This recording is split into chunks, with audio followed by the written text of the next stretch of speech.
The Ladies at UX Amsterdam mentorship program is sponsored by the UX Design Institute, and you can find our special link in the show notes to grab yourself a €200 discount. Hi everyone, this is our fourth episode of LtUX.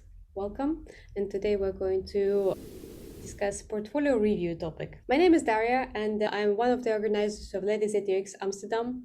I'm working as a product designer at Mendix, and this is Agata. Hey there, I'm Agata. I'm the colleague from Ladies at UX. I work for Relive as a product designer, and I have lots of opinions on portfolios and portfolio reviews. And this is our guest, Amine. Would you like to introduce yourself? Hi, yes, I'm Amine. I'm a UX product designer at Pegasystems and also a mentor for Ladies at UX. I did it last year, doing it this year again, and a lot of fun. And thank you for having me. Nice, welcome. Also, to drop some details about Agata, she's also a mentor in Ladies at UX mentorship program. Do you guys have any experience with portfolio reviews? Yeah, as a matter of fact, I do. Some time ago, I used to be a hiring manager in the company I worked for, and I hired 3 designers and reviewed, I think, more than 100 portfolios back then. Impressive. Nice. What about you, Amine? Yeah, I myself, I've not hired 100 people or have not reviewed 100 portfolios, but I've reviewed some portfolios recently as well because we were hiring some new persons at my company. But most of the experience comes from my own experience and also the review of portfolios of mentees to another program. It's an online course where it's called mentoring, but you're more of a teacher teaching people about UX, UI to help them get into the industry. Oh, that's really nice. And I think to dig into this topic, which is very juicy, I think we should first define what is the purpose of portfolio generally. Yeah, that's a good question. Curious to know what you guys think, but in my own experience, it's the purpose of portfolios is mostly sort of a business card, right? It's sort of giving someone an overview of what kind of projects you worked on and what you did for those projects and kind of what your skill sets are.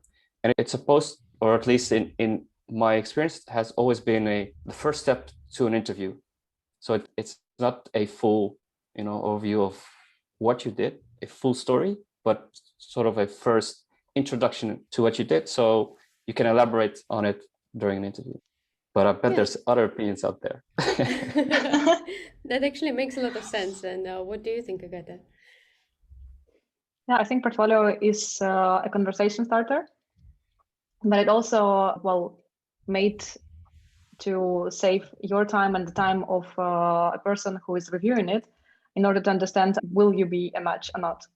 So you're in a portfolio, you're expected to show your skills, you're expected to show the way you're thinking, the processes you are following, tell about the projects you've been working on. So I believe we agree on that. Yeah. When it comes to the question of the target group, who do you guys think that the target group is of the portfolio? Who's the consumer of it? I think that heavily depends on the company you're applying to. So if it's a big company, I'm pretty sure they have this process streamlined. So you can assume that there is probably a lead designer or maybe even like a special hiring designer whose job is solely to review portfolios. If you're applying for a small startup, it could be like literally anyone from head of marketing to HR, designer, developer. I was once interviewed by a developer. Front end, the closest that you can get to design.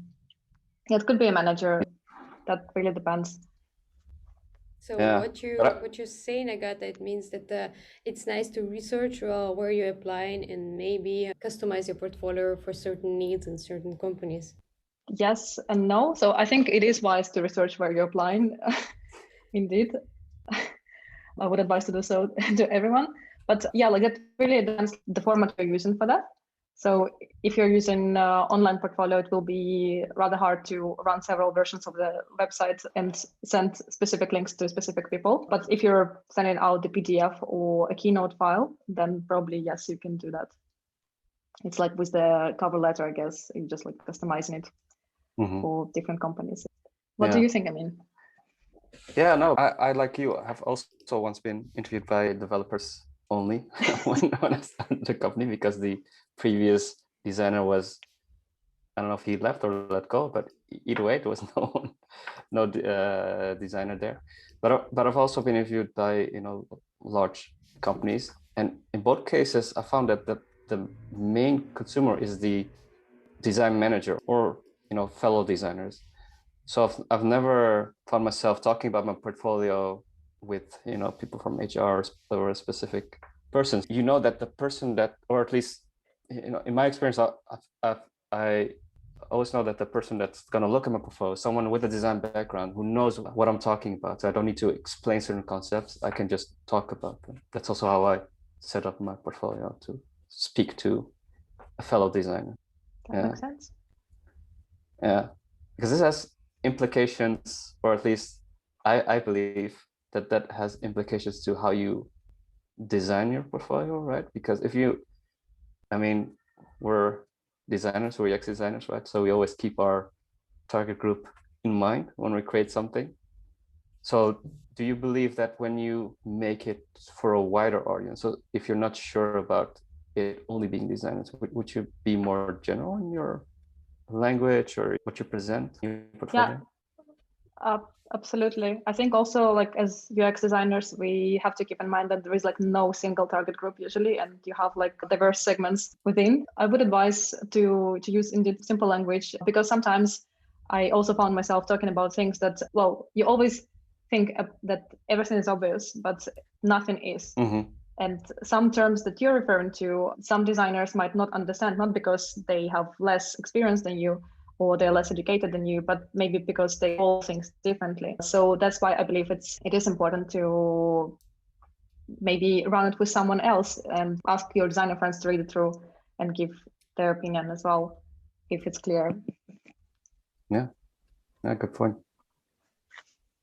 They're subject matter experts and they don't have a lot of time. So when it comes to content, how would you organize it to sort of accommodate this? I think I know what you mean. Yeah, so just like to give some background to our listeners, right before this call, we had this interesting discussion where Amine was saying that you don't really need to write and explain a lot of things in the portfolio. And I'm rather a believer from the other side. I'm very curious in the stories about projects you've been working on or the products that you designed. And I don't really care that much for the final result. We all know that all things look very nice on portfolios, but then in the real life, they're not as nice. And there are multiple reasons for that. And that's completely okay. What I was trying to say, I believe the truth is somewhere in between. So you probably would like to catch attention of whoever is reviewing your portfolio by beautiful outputs of your design work. But if this person is really curious about how did you get there, then you probably should write about that as well. So try to find a balance between beautiful interfaces and interesting stories behind. Yeah. When I was talking about being condensed, you definitely have to talk about the things that you've done for the project. It's just when I was researching how to make the best portfolio in my time when I was making a lot of versions of my portfolio, I saw a lot of articles on creating full case studies.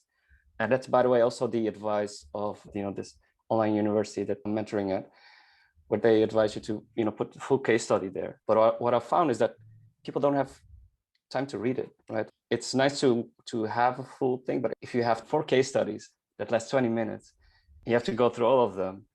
It's almost impossible. So you're almost always sort of scanning. So there's definitely ways to kind of accommodate both, right? So if you want to know more, you do provide more information, but I also think it's very important that you know that if someone is short in time, that there's some sort of summary of the process that you did, the product you worked on, people you work with, so people are able to scan through it as they have to look at 20 other portfolios as well, right? You said yourself, right? You've reviewed. Did you take the time to go through all of them? No. So basically, indeed, it's like cognitive psychology 101. You scan quickly, and if there is something that catches your eye, then you go deeper. When you open the portfolio, you look at it, and already at the first glance, you can maybe 70% confident you can tell, is this person interested or not? And then if you still want to give this person a chance, then of course you will go deeper and you read through. Sometimes like when you see beautiful interfaces developed, you always wonder like, how did you get there? Why did you put the button here and why it's not a link, and so on and so forth. So these are the things that I'm expecting to read and to see in the portfolio as well, because then like if there is a next meeting where the person presents the portfolio, there might not be enough time for that.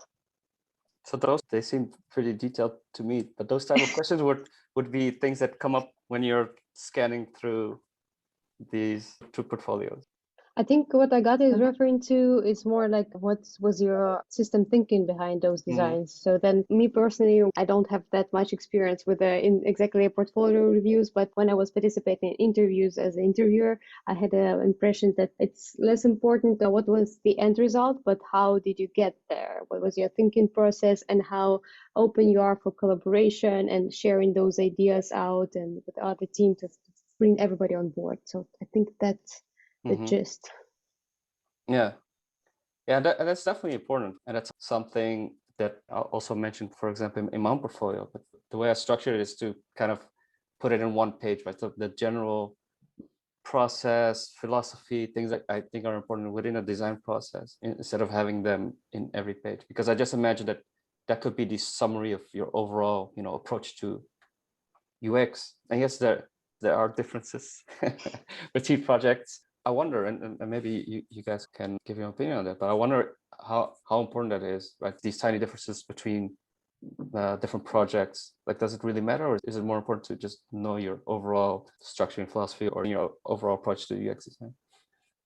Yeah, I think both are important actually. So just to give a background to our listeners, before we just discuss if it makes sense to maybe do not mention all your approaches in each case study, and just have like introduction opening about yourself, that you personally believe in these techniques and this is your general approach in designing.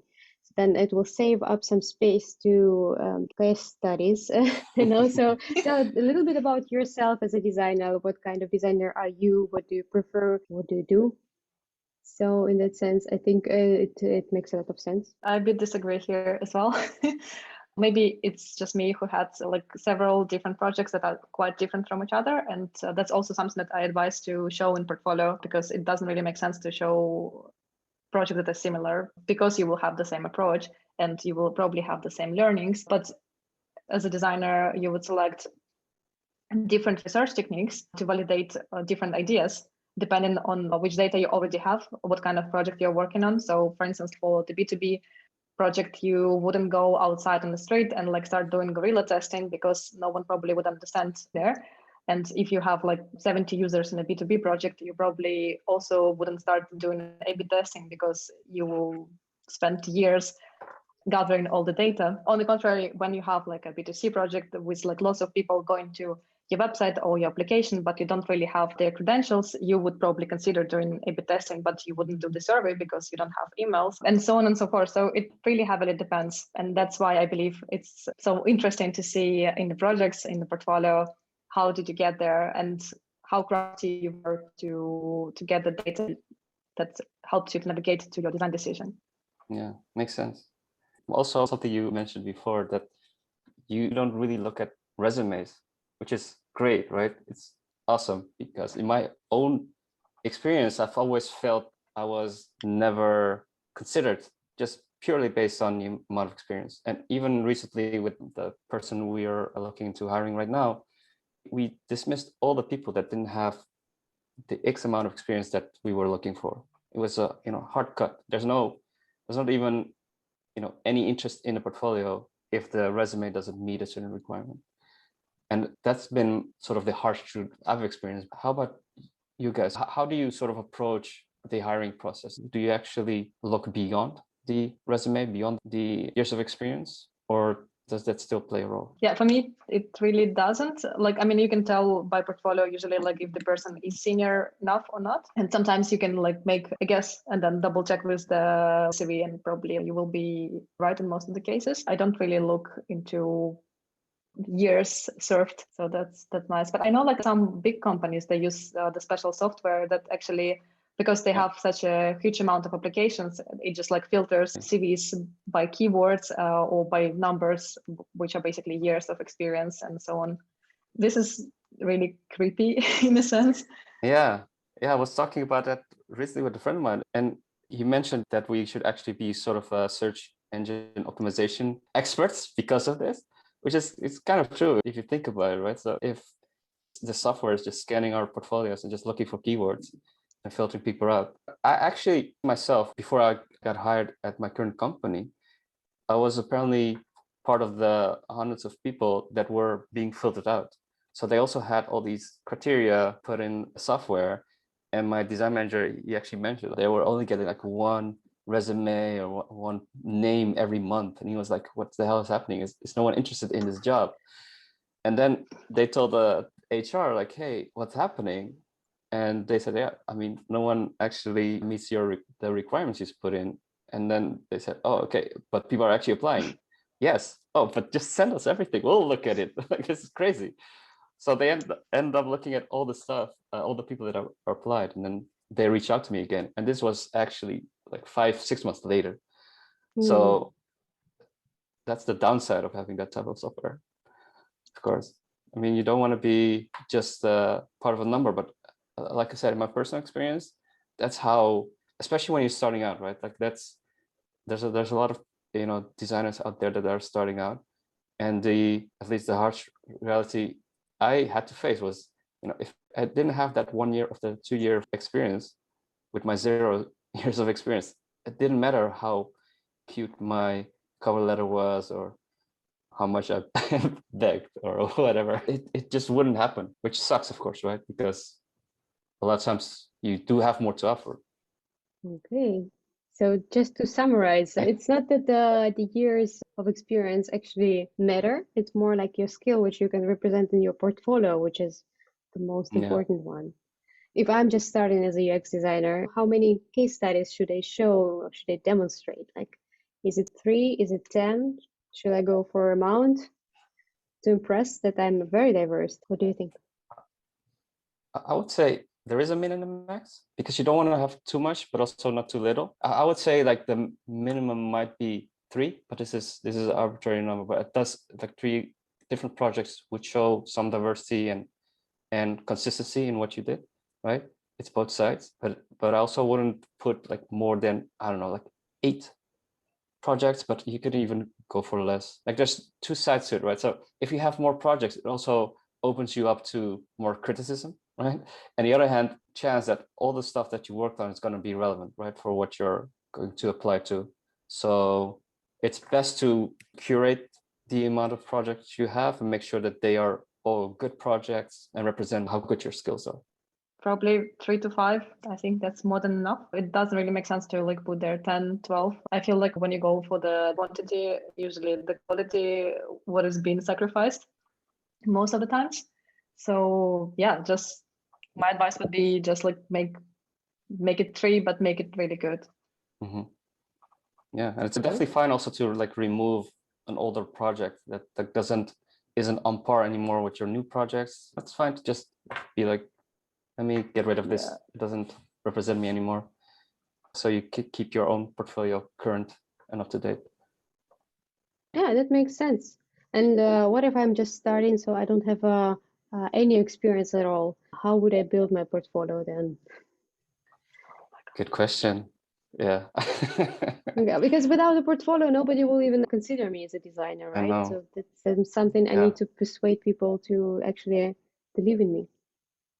So what the general advice is that you create your design project, your own design briefing to showcase what you can do, which is good advice, I think, especially if you have nothing.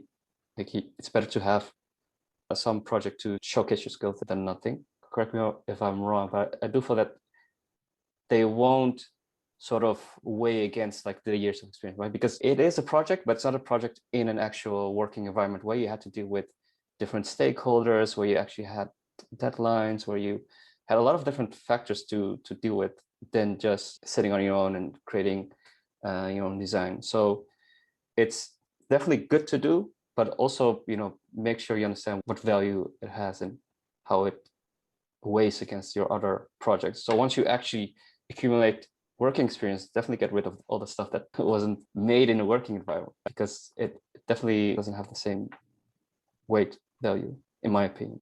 Yeah, I agree. Like what I also noticed in the portfolios and in the projects of new designers or like aspiring designers is that you come up with this idea and it exists in this beautiful, perfect world where you don't have no legacy code, you don't have asshole stakeholders, like everything is like so easy and good.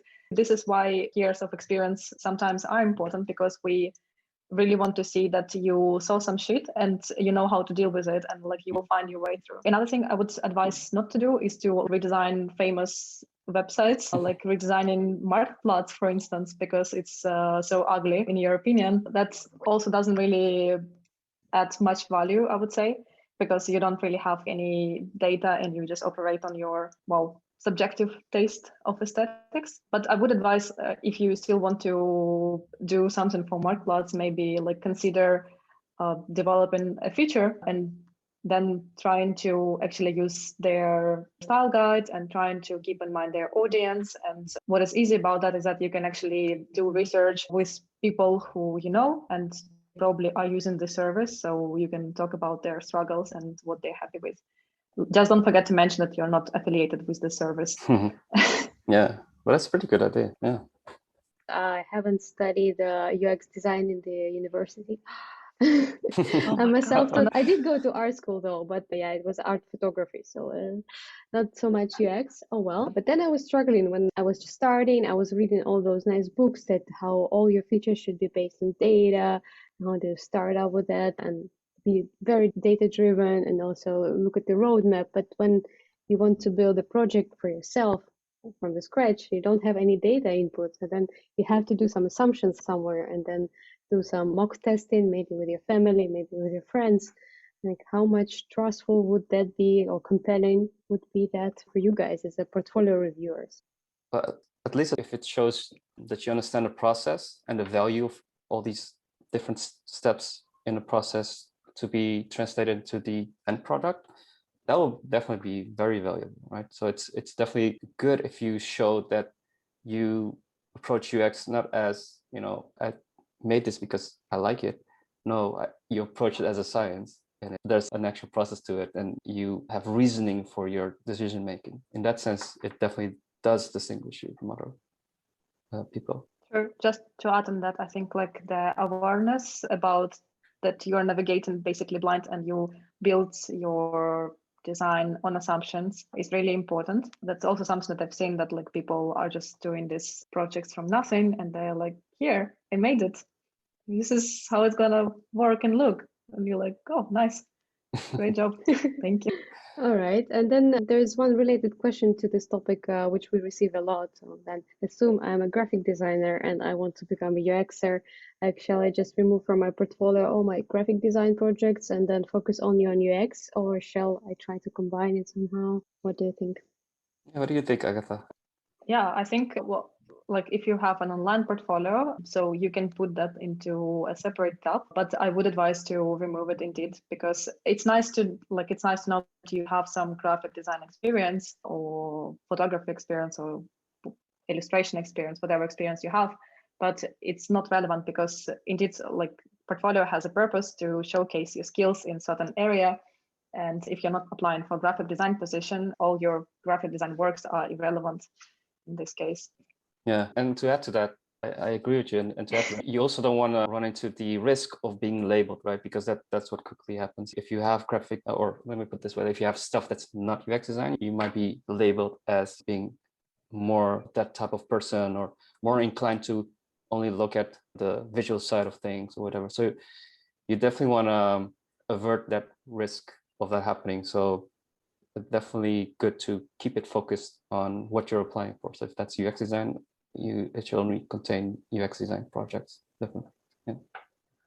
Yeah, I agree with you guys. But sometimes I browse those vacancies online and I see that most of companies, well, a lot of companies are looking for someone who is able to draw illustrations and be very good in the user research and also be a very nice and aware product designer. So I think there could be a nice balance building portfolio with your graphic skills, like adding like an illustration inside the UI. If it makes sense, then you can demonstrate that you made this illustration and you're very diverse, but certainly not focusing on the graphic aspect of it. Mm-hmm. Talking about content, it's also important that you make sure that what you present is high quality, right? At least what I always found the hardest thing to do was like write a text, right? Write a text and curate the images. That's definitely something you need to do. And I've seen people a lot of times like putting in everything in there. I have this image and this image. Let me just paste it all in there, put it in an image gallery or a carousel, and it's great. Yeah, that's something I would definitely not advise. It's very important to also in the case of your project pages to curate it and make sure that it tells the story, right? That all the images that you show have a purpose. They're part of what you're trying to show in regards to what you did at the company, and also in regards to the text, to make sure it's all summarized. Like I've seen portfolios where people elaborate a lot, which is cool, but then also, we're getting back to that time constraint of people. So just get to the point. I mean, it's the same when you would create your own product, right? You also make sure that your text is always to the point. You're not gonna write a full story about, once upon a time there was. No, you're gonna make sure that all text is concise, to the point, and clearly states what the user, consumer, whoever is supposed to know. So that's also the approach you should take with your content, I think. So what I'm hearing, it's very important to structure your case study, to create sections, to create maybe like opening the problematic of this task which you approached, and maybe have a summary of what you achieved and what were the outcomes. So then a skimming person could just briefly scan through it and see if the structure, if your process is in place. Is that something which you guys think is relevant? It is. It is relevant a lot because, again, sometimes it's very hard to evaluate the project when you see the images, but you don't really know what kind of problem the person was solving, or even like what role this person was doing. Like, did you do this whole design yourself, or did you just add filters there? So that's indeed important to know and to see. Yeah, and what's also important is to have a consistent structure for all your project pages. So it makes it easier for someone to read all your pages if it follows the same structure. If you have one page where you start with research and then design, and then the other one you flip it around, it really just makes it harder for someone to really understand what's happening, and then really have to like reconstruct this mental model of how your project pages are presented. But that's also like a common mistake I've seen being made, which is very important. What do you guys think about the general structures of a website? I mean, even before this whole question of, okay, but how do I create my own website, right? We're designers, we're not developers, but nowadays are quite some tools. But when it comes to the overall structure, what would you advise? How to structure your portfolio pages? I guess it's just homepage, right? And then you probably mention your name there just so the person who is reviewing still kind of remembers your name. Maybe some like a sentence or two about yourself, like what do you do or what do you enjoy in life. I think it's also helps to get some empathy being a UX designer. So, and then you have a gallery which is folders of projects with names and probably years, and maybe if you worked in a team or if you did different things and not end-to-end designs, you can say, I don't know, UX research, like iterating on the feature X or like building product Z from scratch, so on. And then you can click and go to the project in depth. That's actually a really interesting question because it also highlights the other question I had in my mind to ask you guys. So I wonder if you think that the website is something that is required to actually create a portfolio. And this question is coming from the other side, probably the unpopular part of the designers who I personally don't have a website. I use Behance to just put all my projects there and try to curate it and try to keep it up to date, which is very tricky because always while you're having a job, you don't have time to update your portfolio. At least that's my case. Mm-hmm. So I'm wondering if you feel like the website is necessary to actually start out and then proceed with your career. Yeah, Interesting question, because I think it doesn't matter, but it kind of matters.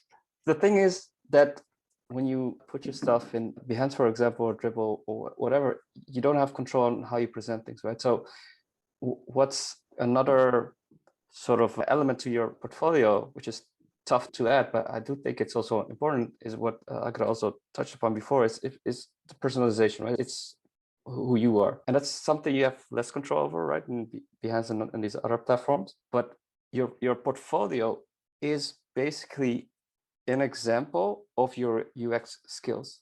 So having an online website, you can actually showcase your UX skills by making your website very user-friendly, properly structuring it, having proper sections, organization, etc., etc. It's actually your first sort of showcase.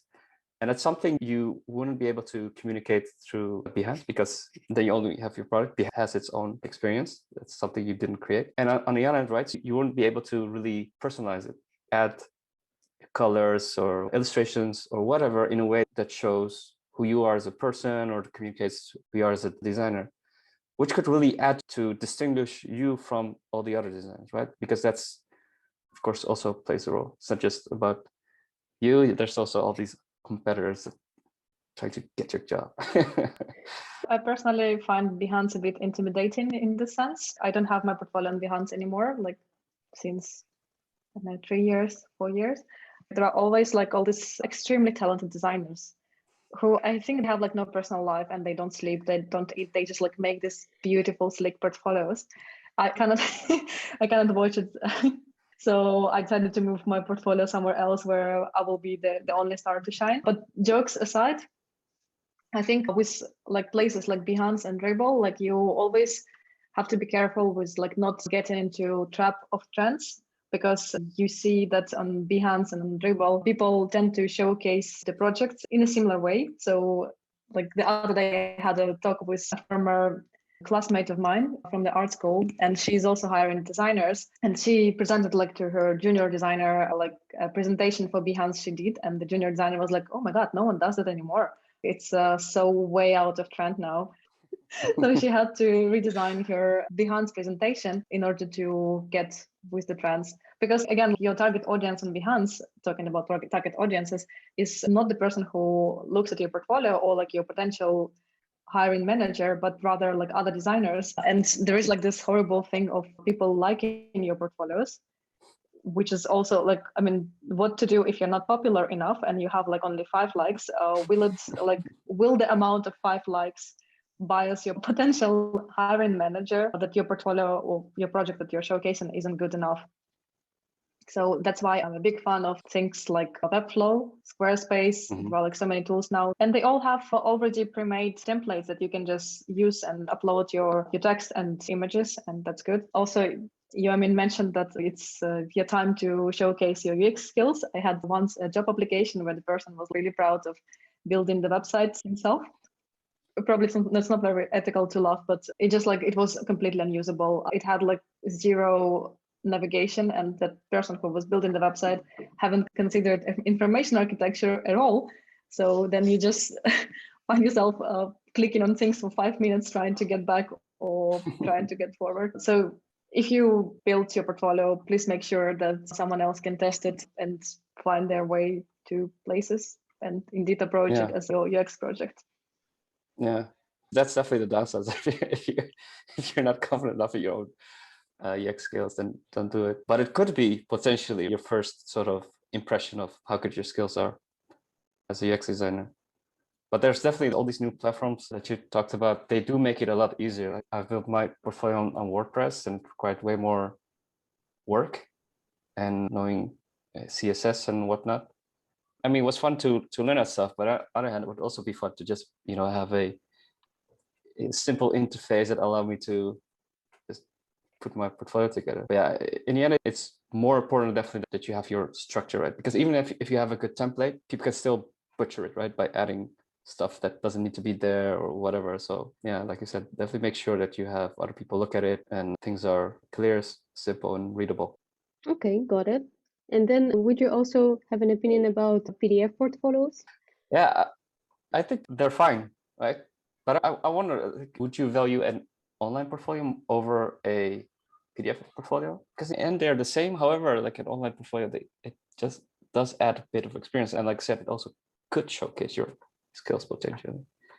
Yeah, I agree. I think like there is no difference. Like if the PDF portfolio or web portfolio well made, it doesn't really make a difference at all.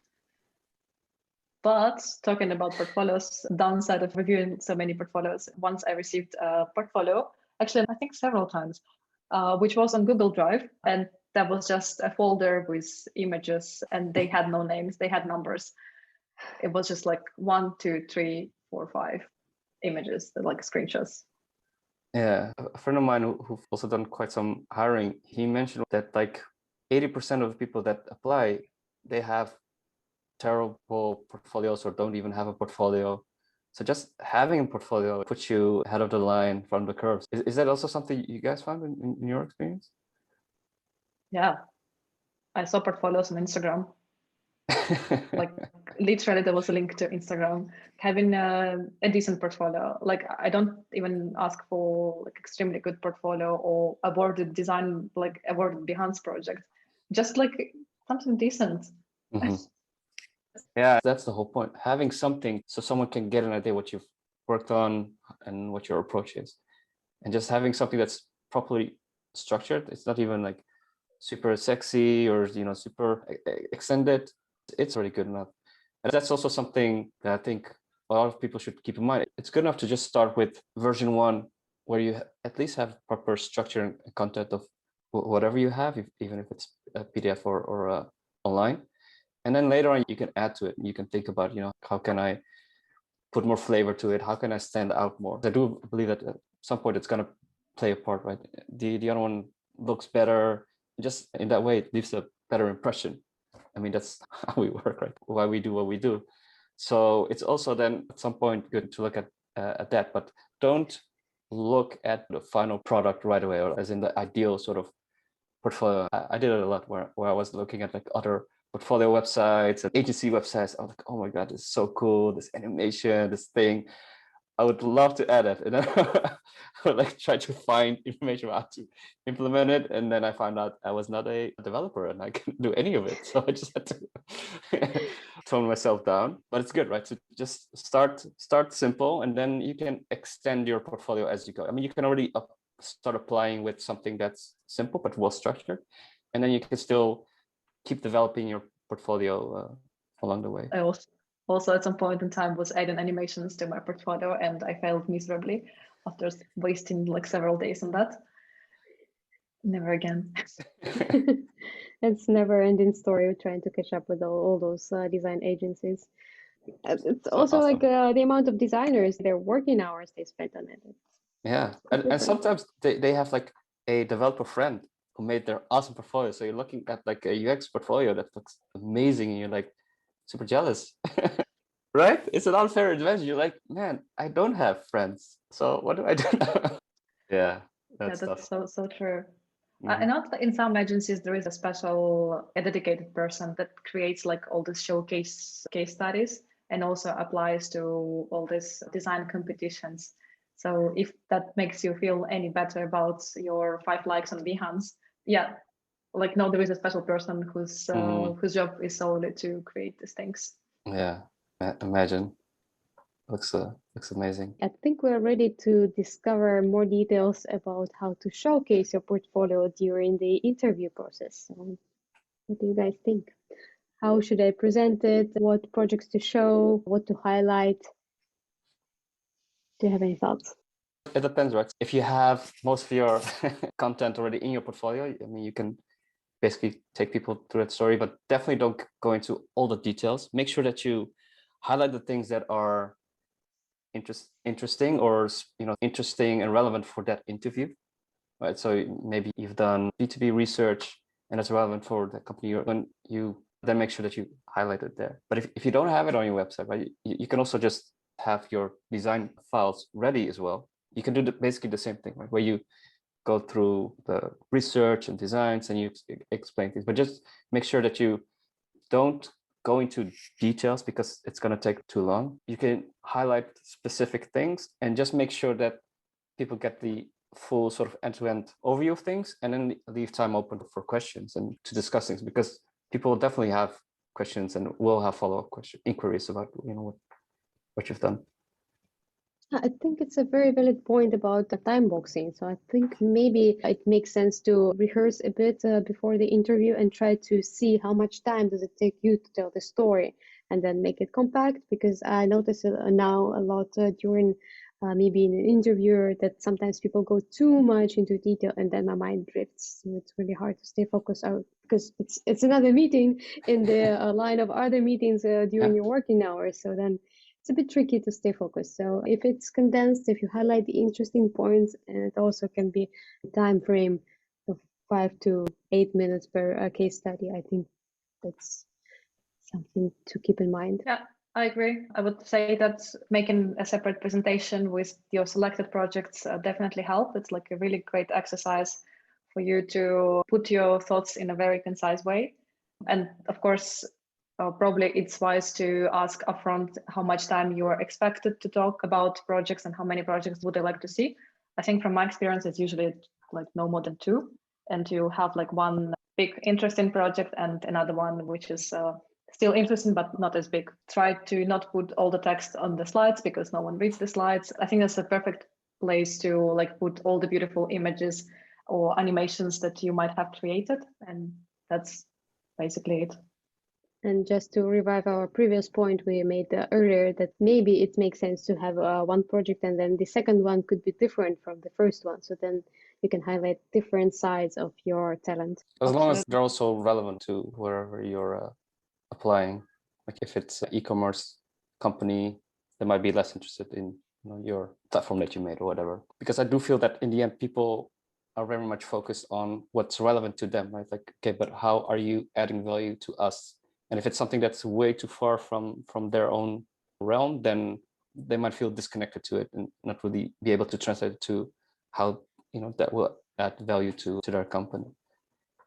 But you can definitely show at least some different sides of yourself and your own skills. Yeah.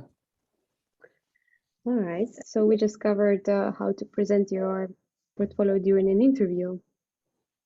You, Agata, mentioned that you did over 100 portfolio reviews. How did it go during interview? Like, how did you evaluate those showcases? What was the most important? How the people made the difference for you? How do they stand out with portfolio showcases? Yeah, I think for me it's very important intentionality of things people are doing.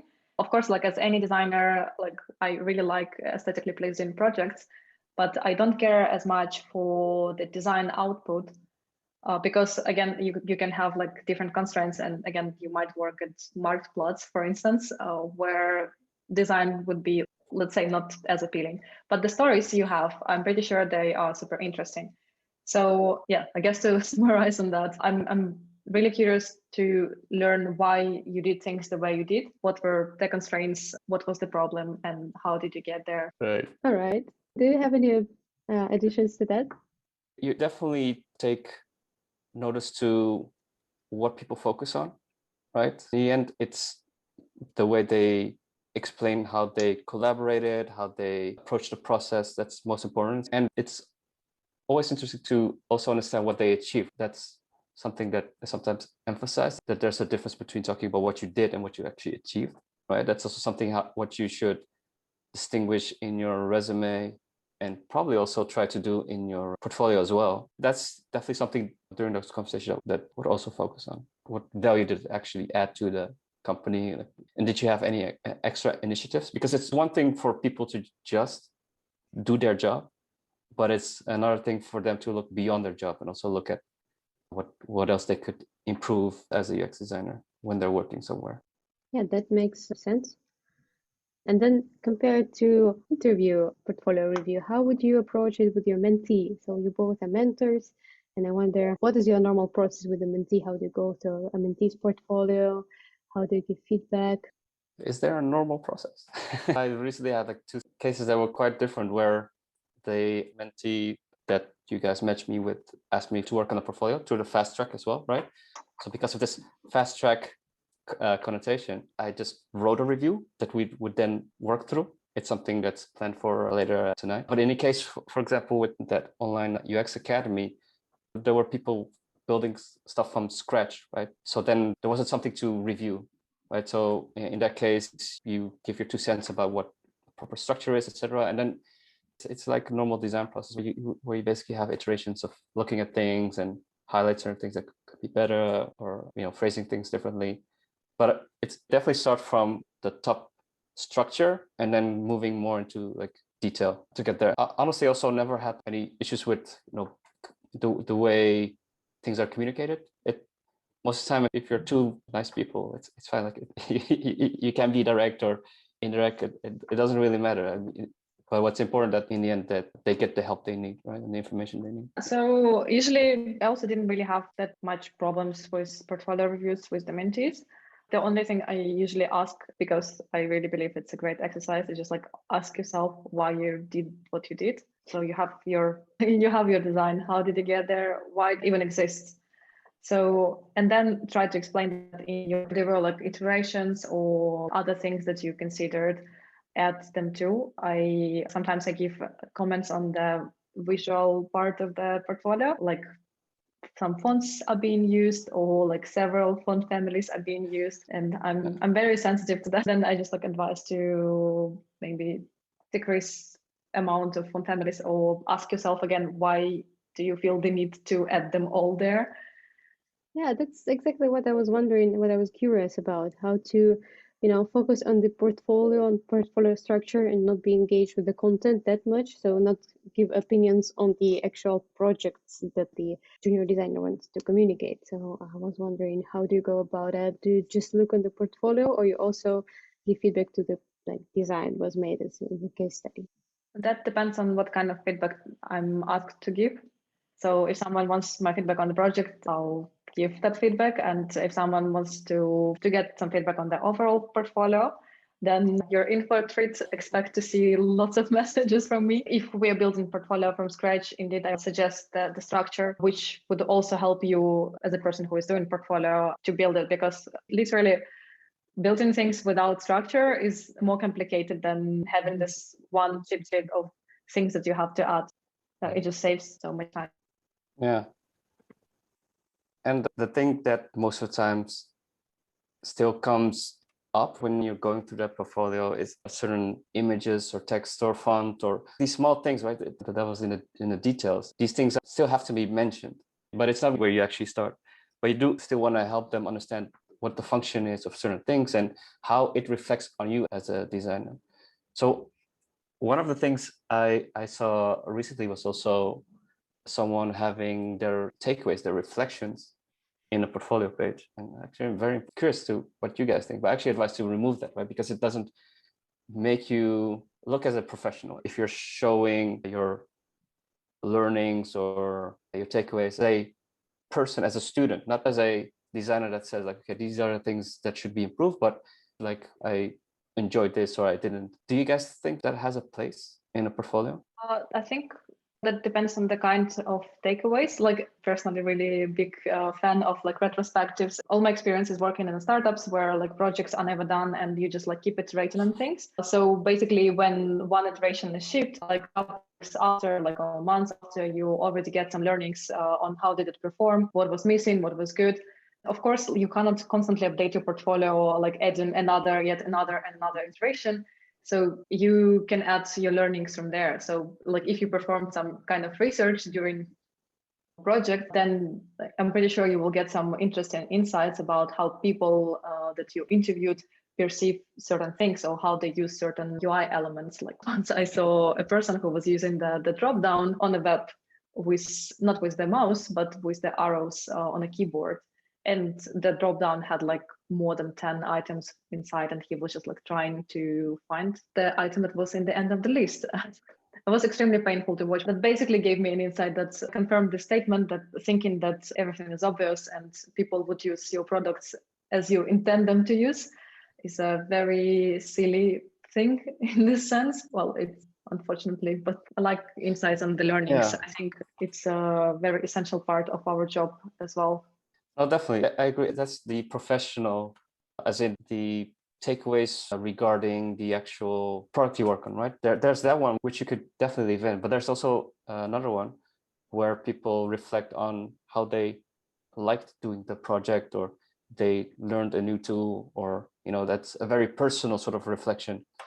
That I would definitely advise against putting those type of reflections in, right? Because in your portfolio, you do want to come across as a professional, as someone who knows what they're doing.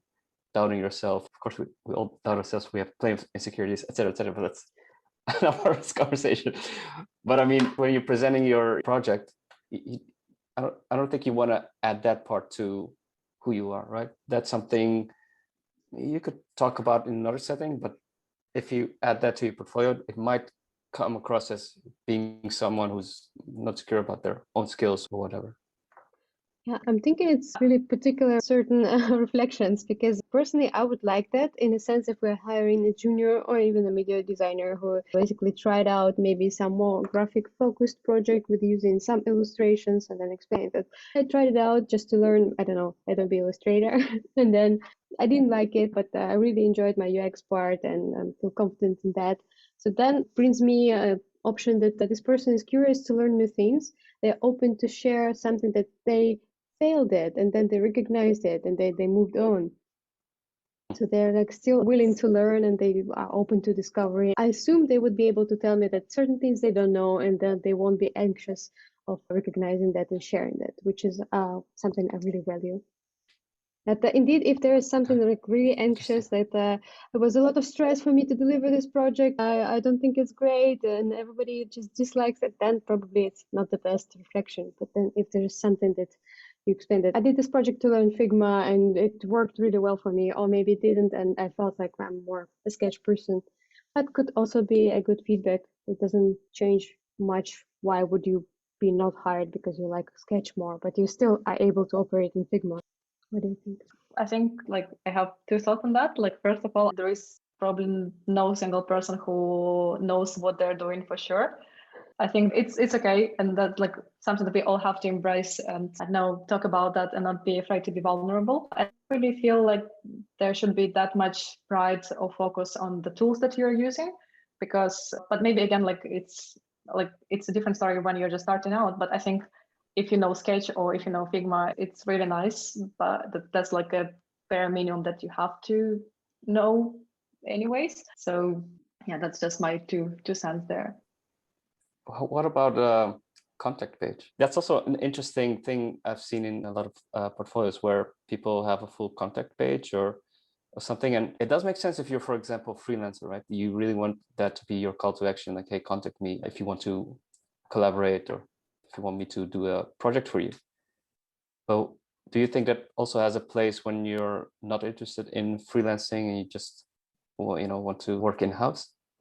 Having a full contact page or contact section, or multiple call to actions to contact. Yeah, 5 call to actions on every project. Hey, contact me for a quote today. I think it's an artifact actually from the templates that are being used, from the website builders. It also might be that a person saw that in someone else's portfolio, maybe a freelancer's portfolio, that there is a contact page, and now you think that it's an industry standard. I personally don't have it because I don't really want people to contact me I don't really like to share my email with people. So there is a link to LinkedIn, or you can contact me via LinkedIn, or you can read more about me on Medium. But yeah, contact page, I think it's also so much hassle to set it up, to receive messages. Yeah. Because I might know it for a fact because I participated in the building website for the mentorship program, and we have the contact page, but we read all the messages that we receive, but it was really tough to set up this page. Maybe it's just me, but whenever I see this contact form on a website, I just think this is a website from 2012 or whatever. It's not done anymore. Even I know that's not true, but it just always seems like you said, an artifact of the past. It's most of the time people want to contact you through their own email client or whatever because they want to keep track of it. If you do it to a contact form, maybe some of them give you a confirmation message, but most of them don't, and then it's just gone. I think it also depends if you think about your target group, as we discussed before, then if your target group is that you thinking you will apply to these companies and send them the link to your website, then they will definitely contact you via your email, which you use to contact them, that they won't use the contact form. But Exactly. if you're more open for exactly freelance, or you would publish your website somewhere available on social media, and then you would hope that people will approach you like that. That's, I think, also fine. But then it's a different type of person, different type of target group. Yeah. And me personally, I don't like expose my email to public as well. I really like to avoid that and filter that out on the early stages, like of LinkedIn. That's a nice point you highlighted, like a contact page. I was just wondering, how do you guys feel? Maybe it's also related to your resume. Should you highlight your personality? Should you add your age, where you're from, your photo to a contact page, or just about me page? Would it be relevant for the reviewers? I think it like makes sense to put it like on your website, because it's a website about you. Like, yeah, like whatever you want to put there.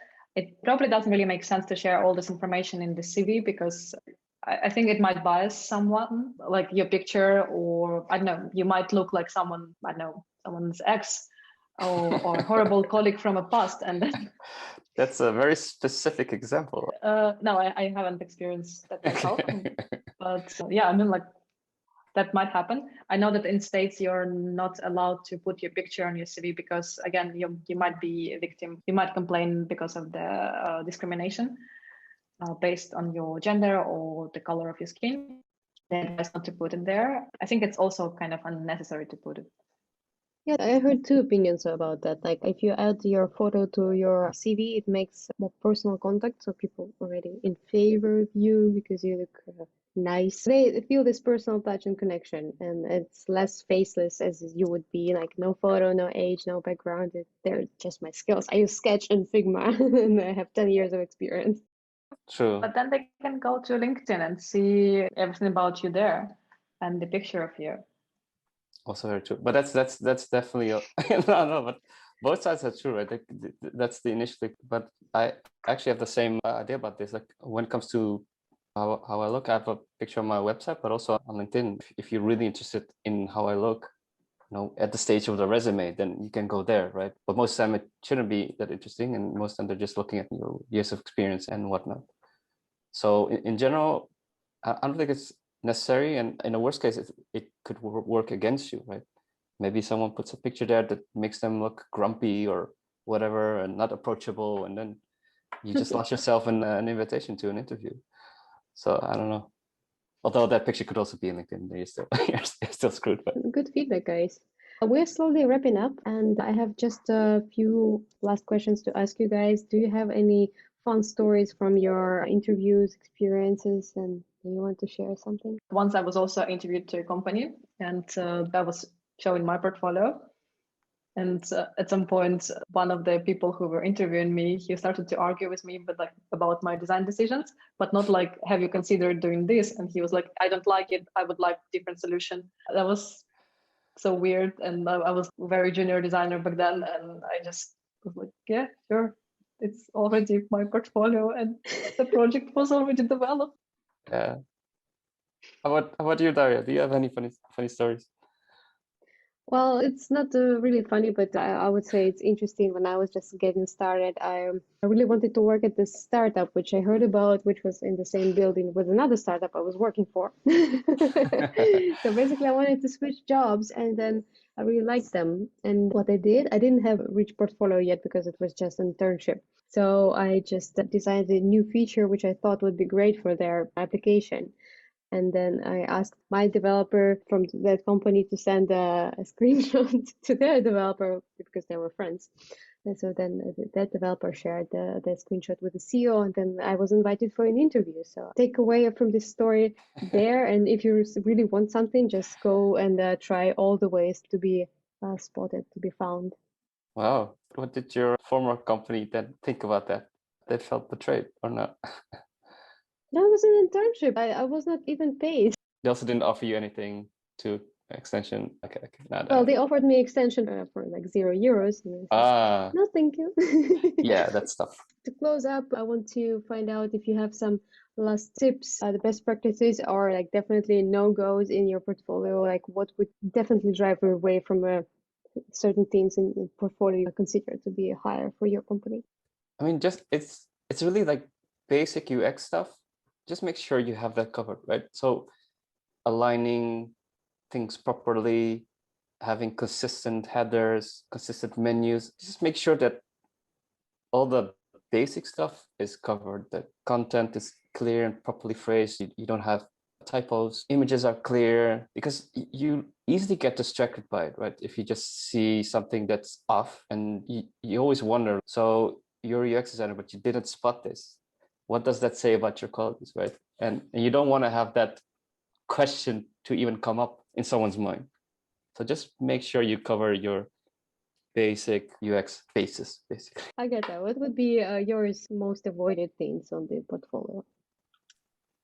Yeah, I guess to summarize on everything I said earlier, it would be don't use Google Drive for your portfolio, or if you're using Google Drive, please make sure that you name the folders or you name the files, but better not use it, or don't use Instagram. And I think that would be all for the big no-nos. And on the best practices, I would advise to just explain a bit about the project you've been working on. It's way better than just like looking at beautiful pictures. I think all designers would appreciate, and that's it. Nice, nice. Thank you guys for coming out today to talk about portfolio reviews. Thank you, our listeners, for tuning in today. Make sure you follow us on social media and join our Slack group.